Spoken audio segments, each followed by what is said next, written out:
आज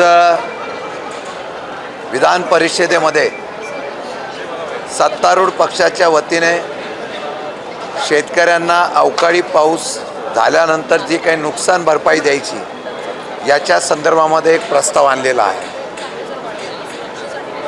केंद्र सरकार आणि राज्य सरकारने शेतकऱ्यांना कशी भरीव मदत केली त्याबद्दल या सरकारचा चांगल्या कामगिरीबद्दलचा उल्लेख या ठिकाणी 260 अन्वये केलेला आहे।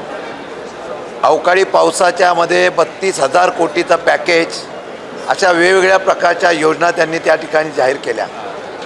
मी या सर्व गोष्टीवर विषय मांडत असताना राज्य सरकारकडून संबंधित मंत्र्यांनी उत्तर देताना नक्की किती नुकसान झालं त्याची आकडेवारी द्यावी, त्याचबरोबर त्या असलेल्या नुकसानीबद्दल सरकारकडून किती मदत झाली त्याची आकडेवारी द्यावी। गोल गोल उत्तर देऊ नये अशा प्रकारची मागणी केली।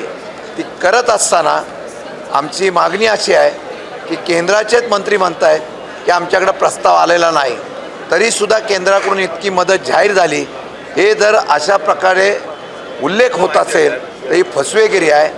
मी त्यांना इशारा दिलेला आहे की उद्याच्या या असलेल्या अधिवेशनाच्या उत्तरामध्ये संपूर्ण शेतकऱ्यांची कर्जमाफी झाली पाहिजे अशा प्रकारचा उल्लेख करावा। तो जर केला नाही तर येत्या निवडणुकीला हाच शेतकरी तुम्ही वेगवेगळ्या प्रकारच्या योजना सरकारी तिजोरीतून आणताय।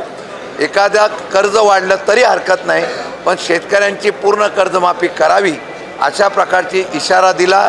नाही झालं तर निवडणुकीला येत्या हाच शेतकरी तुम्हाला उद्ध्वस्त केल्याशिवाय राहणार नाही अशा प्रकारचा इशारा दिला आहे। दुसरा विषय जो आहे, सिडकोने ज्याप्रमाणे मागच्या वेळेला पंतप्रधान आवास योजनेच्या माध्यमातून नवी मुंबई परिसरामध्ये LIG आणि EWS मधून ज्या योजना जाहीर केलेल्या आहेत त्यांच्या योजनेच्या माध्यमातून सामान्य लोकांना परवडेल अशा प्रकारचं घर देऊ अशा प्रकारची मागणी केली होती। या सदनामध्ये मी सातत्याने हा आवाज उठवल्यानंतर आज संबंधित उपमुख्यमंत्र्यांच्या समोर ही बैठक झाली। त्या बैठकीमध्ये सिडकोनी योजनेतून पैसा कमवण्यापेक्षा असलेल्या सामान्य गरीब लोकांना या योजनेचा लाभ व्हावा म्हणून दर कमी करावा अशा प्रकारची मागणी केलेली आहे। त्यामध्ये 1 लाख लोकांना घर देण्याच्या बाबतीमधला ती योजना आहे। त्यामध्ये बाजार मूल्यांकनाबरोबर ती दर देण्याच्या बाबतीमधला हरकत आम्ही घेतलेली आहे। येत्या काही दिवसामध्ये त्याच्यावर निर्णय घेऊ आणि दर कमी करू अशा प्रकारचा आश्वासन या राज्याचे उपमुख्यमंत्री नगरविकास मंत्री एकनाथजी शिंदेसाहेब यांनी दिलेला आहे, याचा आपल्याला उल्लेख करतो।